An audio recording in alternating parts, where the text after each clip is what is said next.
Are you looking to expand your aesthetic practice and attract high-quality new patients? Discover the power of digital marketing in growing your practice with a personalized strategy session. Schedule your meeting today by visiting www.businessofesthetics.org/MSM and take the first step towards transforming your practice with the potential of digital marketing.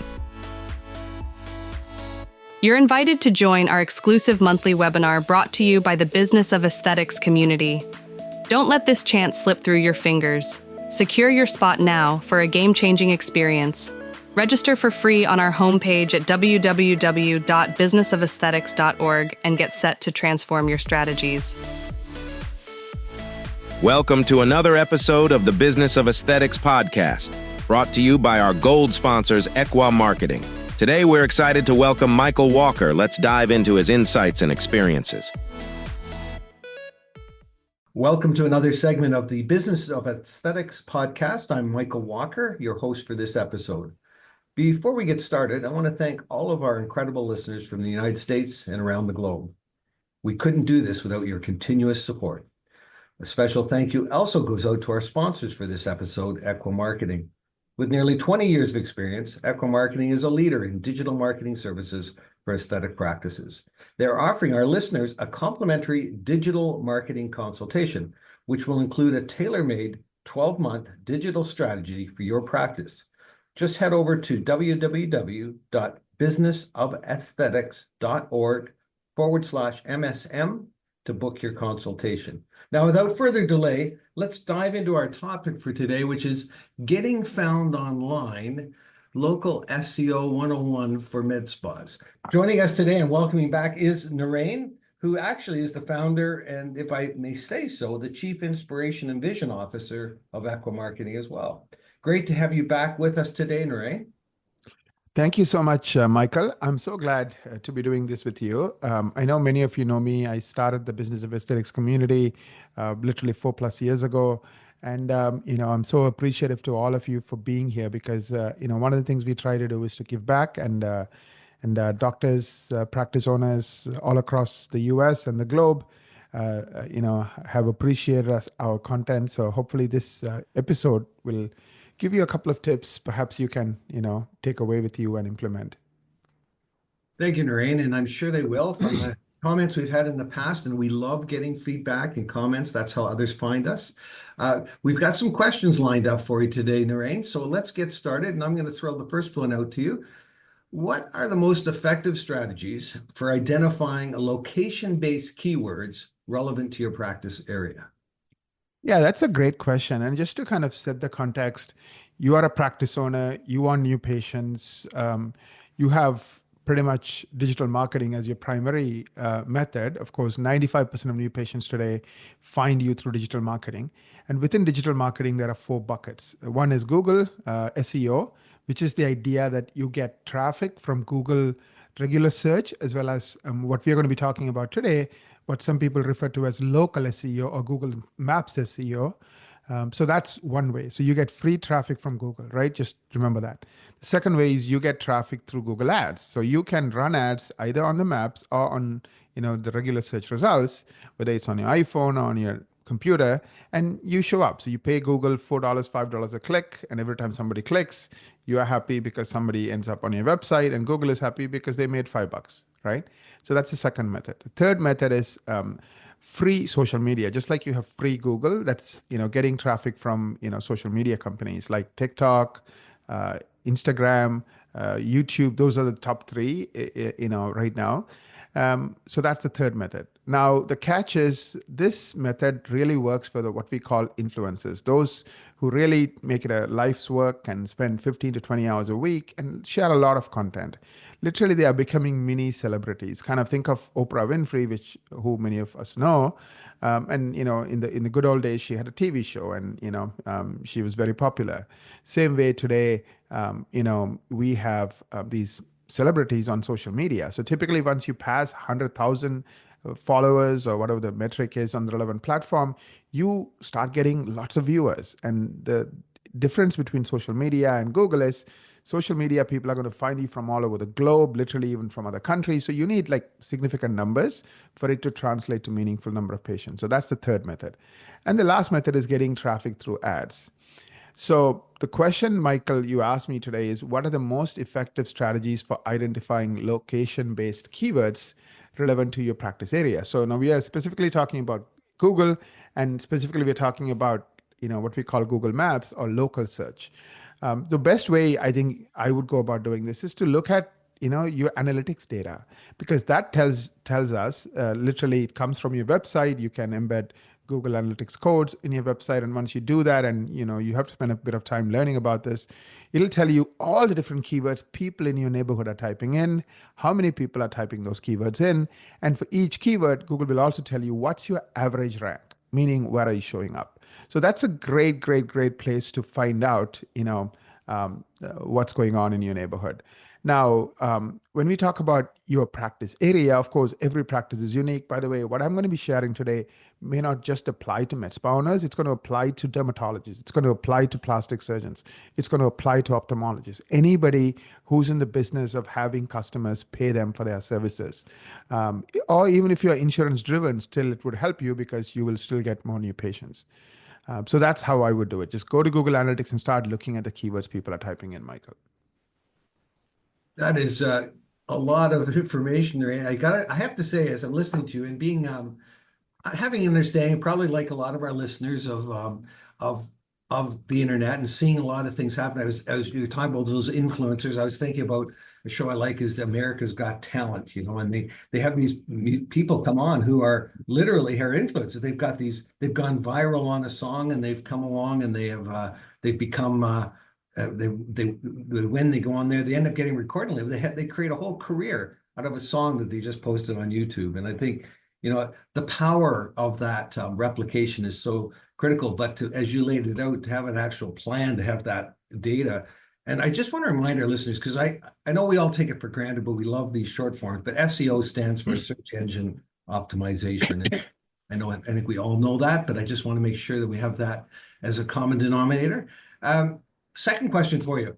How do Google My Business, or the short form is GMB, how do Google My Business listings impact local search rankings, and how can they be optimized for better visibility? Yeah, this is a really important question. So Google My Business listing is also your listing on Google Maps. Pretty much they have different names for it. So for example, when I Google, let's say your business name, sometimes Google will show me your website. Sometimes it'll show it's Google My Business listing. So for example, that's the one that has your business name, your business address, your phone number, even reviews, and possibly even things like when are you open, what days, what times. If I click on that link, whether let's say I'm on a cell phone, I can go to that link and look up directions. I can call your office. I can browse through the reviews. I can get so much information right off of Google about your business that helps me find you, B, choose you because of the reviews, etc. And then finally, even get to your office, whether it's I click on the directions button or whether I call your office. So that's Google My Business. That's the technical term for that listing. So you brought up a good point. I mean, we want free traffic, just like from regular search, also from Google My Business. In other words, when people are typing in, let's say you're a dermatologist near me, you want to show up. Medspa near me, you want to show up. Medspa, let's say the city name, you want to show up. Of course, Medspa or the dermatology is the bigger keyword, but you might even be looking for things like Botox near me. Different services you offer, different treatments you offer. So whatever they type in, you want to show up. And by the way, you can even get stats from Google My Business. Google will tell you how many people came to your website, how many people saw your listing in a month, how many people clicked on driving directions, how many people called your number. They'll give you all kinds of information. Now, many of our clients have tens of thousands of people seeing just their Google My Business listing every month. So it is huge. So don't ignore Google My Business and only focus on regular SEO. I would do them together. By the way, they're kind of like, conjoined twins. They're like connected in the hips, one body. And, so the way you optimize for them and the way you rank for them, a lot of the things you do will help both. So when you think about SEO, do SEO in a way that it helps both your Google My Business listing and your regular search. So just within the Google My Business listing, there are best practices. For example, a practice that has duplicate listings, maybe 2 listings for whatever reason, will have a problem because now that's not good. Even if you don't have that problem, even a practice that doesn't have consistent name across all the different parts of the internet, including Google My Business, has a problem. That's called NAP. So there are a lot of details you have to pay attention to within the listing itself and outside of the listing that will determine whether you are one of those practices that has been seen thousands or even tens of thousands of times a month for relevant search terms, or never, or very little time. So really, really important. You need to work on it. And of course, it goes without saying, keep getting reviews. Like I have clients who have 100, 200, 300, 400, 500,000, 1,500 reviews, right? And they all did it by themselves. Like I knew them when they had 0 reviews. So you can get to anywhere you want, set a target, work on those reviews. So those are some of my high level tips on, starting to think about optimizing Google My Business listing. Thanks, Naren. Yeah, 2 words jump out as I hear you talking. One is frequency and the other is consistency. Right. They're up to you how you choose to apply that. I got to say, though, I'm thinking as I'm running a business, how much time do I have to do these things? And of course, that's where having a partner like Ekwa comes into play. But I think it's the other thing that's important is that I'm thinking is keep everything current on those listings and operating times and all that, because I assume that's going to feed into sometimes if it's not a negative review versus a positive. And that kind of leads me to the next question is what role do online reviews and ratings play in improving local SEO rankings, and how can you encourage satisfied clients to leave reviews? Yeah, local reviews or online reviews play a huge part, especially the reviews people write directly on Google itself or Google My Business itself. And the reason is, put yourself in the shoes of Google, right? If Google has a choice between recommending someone to a no-name person who doesn't have any customers, doesn't have any reviews, versus somebody who gets reviews on a consistent basis and has hundreds of reviews, and many of them are 4 and 5 stars and paragraph reviews, who do you think Google would choose, right? I mean, Google is in the business of helping people find the best answer, the best solution for whatever they want, right? That's why we all use Google like 3-4 billion times every single day. So that's Google's business, right? Their job is to give the best answer, the right answer every single time, like for the average person, 10, 20 times a day. So they look at reviews very seriously. So I'll give you some tips. One, get at least 100 reviews. That is like table stakes. Ideally, I think today that number is more like 200 to 300. 2, Google likes to see, are you getting consistent reviews on a regular basis? So the word they use is frequency. So the minimum number I would aim for is 10 reviews a month. So try to get at least 10 reviews a month. The third one they look for is variety. Are your reviews detailed enough? Are they saying specific things about your practice? Remember, Google loves words. So if somebody says, they treat me like family or the best office I've been to, those are words Google's search engine can start ranking for. So anytime somebody types those words or similar words, you start showing up more and more and more time. So number 1, make sure you're getting 10 reviews a month. Number 2, make sure those are what we call love letter or paragraph reviews. And there are techniques to getting that. I think I've done an episode on reviews alone. So perhaps we'll put a link to it, Michael, and that might be useful. And then aim for those, minimum number of reviews. So, right, work really, really hard if you're a newer or early stage practice to get to that 100, 200, 300 reviews. And even after you get there, don't stop. Keep getting 10, 15, 20 a month. Set it as a target. It's like, every morning, I bet when you leave your office, you lock your doors, right? You don't leave your door open. So it's just something you absolutely do every time. Getting Google reviews on a regular basis, the way I described it, should be one of those things you do on a consistent basis. Yeah, that's great. That, I think too that I know for myself that when I go and ask clients for reviews, I always will I think that's what you were alluding to. I'll actually say, hey, because a lot of people struggle on what to write. How do I get started? What do I write? And so I would say, hey, listen, there's I'd love to have you give a review. Sometimes if you'd like, here's some ideas of what a review could look like, and just click on this and there will be a link that they can go and see some sample reviews, with the idea of just giving them some words to prompt them to kind of get the juice going, to get the review written. Having said that again, kind of I set myself up for the next question, and that's, how do local citations from online directories impact your local SEO strategy, and which directories should be prioritized for your practice? Now, this is a question I get a lot of. And remember, I talked about NAP, or just alluded to NAP as one of the ways you can increase the chances of you showing up on Google Maps, which is Google My Business listing, or even regular SEO. So let's go back to that. Local citations NAP. What does NAP stands for? NAP stands for name, address, and phone number, right?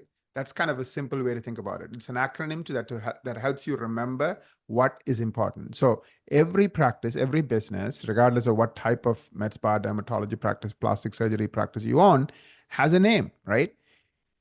They all have an address, a physical address, and they all have a phone number, right? Today, 95% of the clients, that's how they find a new provider, because usually they have some questionnaires there, so they want to talk to somebody and get those answers and then book the appointment. So name, address, phone number. So that has become like the three most important things you need to pay attention to. Now, remember, Google is not a human being; it is a machine. It's a set of computers, like millions and millions of computers, and so these millions of computers, when they look at a name, even a slight variation. So let's say you have a name called, um, Expert Smiles. I'm making this up, right? So, and you might say expert and smiles is 2 words versus 1 word. So that makes a difference. So the way you write your name has to be consistent. Doesn't matter how you write it, but it has to be consistent.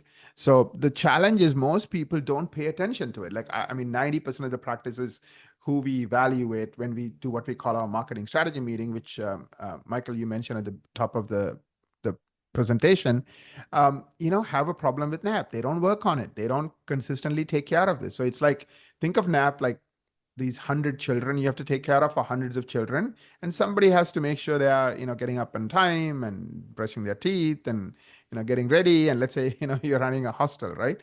And going to school on time, et cetera, et cetera. So it's kind of like that. So you have to take care of these NAP listings. Somebody has to monitor them. Somebody has to find out where there are problems and then go and fix them. And each one of those NAP directories is run by a different company. The ones we can all think of quickly, off the top of our heads, are like Google My Business listing is itself an app listing. It's itself one of those listings that has your name, address, and phone number. Obviously, there's Yelp and City Search and Facebook, and there's all other kinds of directories online that has your name, address, and phone number.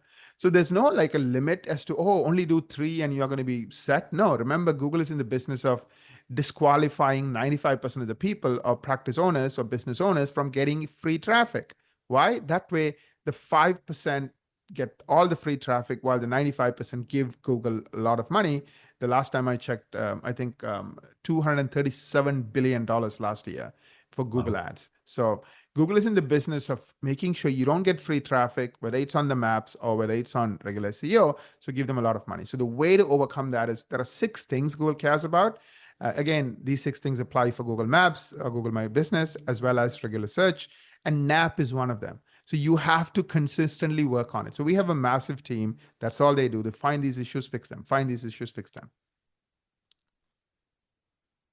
That when you start to look at it from that context, and you start to think of just how many variables are out there now, Naren, and just how do you pick and choose and where do you invest your time? It can feel a little overwhelming at times. And I think, but I kind of, as I captured a sentence here for myself, I said, it sounds to me like what this is about is trying to make it easy for Google's algorithm to leverage my business. And Correct. There's all kinds of stuff in behind that does that I have to be intentional with to go after, to be able to effectively do that, either on my own or doing it in partnership with someone like Ekwa Marketing. But it's also about, I know that we've been talking a lot about the NAP and about reviews and stuff, but when we start to think about content creation, that's a big deal. big time, a big time deal sometimes too. But so how can local content creation, so when you think about that in the context of blogs or guides or news related to a specific area of the industry or a sector, how can that content creation help improve your visibility in local searches? Yeah, by the way, Google My Business listing itself has lots of opportunities for you to add lots of information. Of course, they are always updating it. Their rules are changing, guidelines are changing. So pay attention to it and keep it fresh, keep it updated. You can add pictures, you can add, of your office, all kinds of information. I don't want to make this into like a step-by-step guide on the do's and the don'ts, partly because it'll take a lot of time and also it keeps changing. So you have to stay on top. So we, again, have experts who work on this. Now, one of the ways that, like I already alluded to, one of the reasons I even said have or get paragraph reviews, or what I call love letter reviews, is Google can now search those keywords, can understand what people are trying to say from those reviews. Same way, content is something Google can search. Whether it's on your website itself or on other places, content makes a huge difference. Again, Google has lots of criteria. Content is, again, one of the 6 things Google cares about in deciding who's going to be in the top 5% and who's going to get no free traffic or very little free traffic. So content is something you need to pay attention to. Recently, Google made a major algorithm update and they called it human first content because a lot of people were trying to cheat with ChatGPT or any other AI content, and Google figured it out and they're like, oops, nope, you're going to get punished for trying to cheat. Go to jail now. So they made a massive update. So we had to literally go through and rewrite hundreds of pages for some of our clients because our clients have massive websites with lots of content because they rank for, sometimes even 500 keywords and phrases, not just 1, 2, 3, but 500. And one of the reasons for that is they have so much content that meets Google's guidelines. So Google's guidelines are always changing. It's one way Google makes sure that you are not in that top 5% that gets all the free traffic. So you have to keep up. You have to stay on top of this. But if you do, it can pay so much dividends. Like, SEO, new patient would cost you a fraction of a new patient from Google Ads or any of the other methods. So it's hugely advantageous for a practice to lean into this. It's not easy, but if you lean into it, you will have massive dividends, and that'll continue to build as long as you continue to lean in. Thanks, Naren. Yeah, I think you're saying your clients have massive sites, and I think obviously all those sites, and you mentioned at the outset there that you're with them at the beginning. Everybody starts with one NAP, one content being created, one review. It's a question. There's a question of leverage there. There's a question of how fast and far do you want to move it. But I think what I'm hearing you say is that you've got to be intentional with this. It's not osmosis. It requires you to manage content. It requires you to really stay on top of your analytics, and it requires you to be willing to reach out. And that's something too I think is so important. And we get back to those is to ask people for. People generally don't volunteer to do reviews. Some will. They just love you and they just over the top what you've done. But we just need to ask. People need to be prompted to be asked, and I think that's exactly what you're talking about. Is this need to really be fully aware of what's got to go on, but also to be aware of the power that this has. And I was looking at this from the standpoint of as I kind of come back to words, and we've been talking about frequency, we've been talking about consistency, we've been talking about analytics, we've been talking a little bit about content and marketing.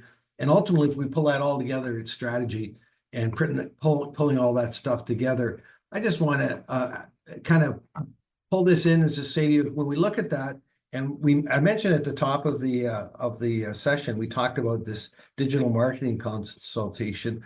Could you kind of bring all that home for us and explain how that could be beneficial in this journey that we're talking about? Yeah, absolutely. It's our gift to you. It's a $900 gift. If what we do is we spend hours and hours trying to study. Let's say you have a website, you have a practice, study your marketing, study your presence online. We literally study your website, we'll study your competition, and we'll give you what's like a report card, very detailed report card on all the things you need to think of it like getting into medical school, right? All the things you need to do well in order to get into that medical school of your dream. So we'll tell you, here is the report card. Okay, for right now, for chemistry, you're getting C's. We should get it to A. For biology, you're getting a B+. We need like A+, etc., etc. We'll give you a report card, and also we'll give you a plan. So the goal is like I kind of alluded to, the 5% have an unfair advantage. The cost of acquiring new patients for them is a fraction. So for example, a case study, one of our clients used to spend, $10,000 a month. And after working with us for a few years, he got the same results for, $1,500 a month, right? So, $1,500 a month over 12 months is, around 18 grand. $10,000 a month over 12 months is 120 grand. So he was saving literally, $80,000 every year. Now you do that over 10 years, that's $800,000. So this type of marketing is a hugely advantageous game. So, find out where you stand, get your plan, and then whether you work with us or somebody else, I think if you're going to be in practice for at least a few more years or longer, you need to lean in, because why shouldn't you, our listeners, be in that top 5% versus the bottom 95% who gives Google billions and billions and billions of dollars, or Facebook billions and billions and billions of dollars for ads? I love that position, and I think that really comes down to this idea. A question I love to ask when looking at something that's not naturally something we just say, oh yeah, I just need to buy in and jump into that, because it's usually because we don't perhaps understand it enough. We're just sort of on the cusp of understanding, or even it might seem a little overwhelming to us. But the question I always ask, what's at risk to take something like this free, to take a free digital marketing consultation? But really the more important question is, what's at risk not to? And that's really what we're saying here today.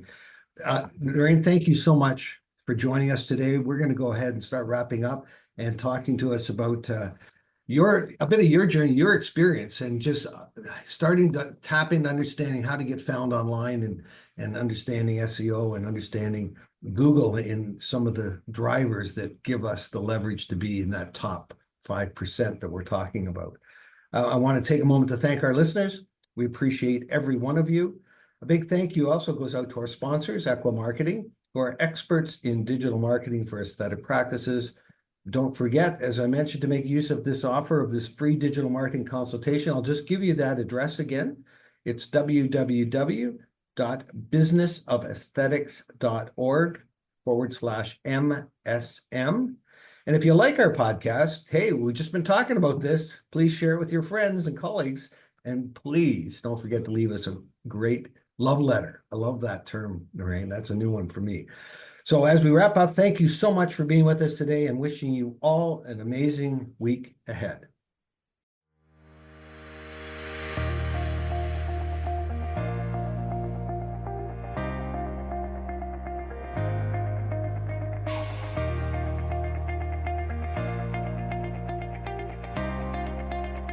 Thank you for joining us this week on the Business of Aesthetic podcast series, brought to you by our gold sponsor, Ekwa Marketing. Would you like to join our growing group of aesthetic industry experts and get featured on the Business of Aesthetics podcast? Or do you know someone who would love to share their strategies for growth in the aesthetic business, providing quality patient care, or their clinical expertise? Head over to www.businessofesthetics.org podcast show and apply to be featured as a guest on the show. Remember to subscribe to this podcast on iTunes, Google Play, Amazon Music, or wherever you listen.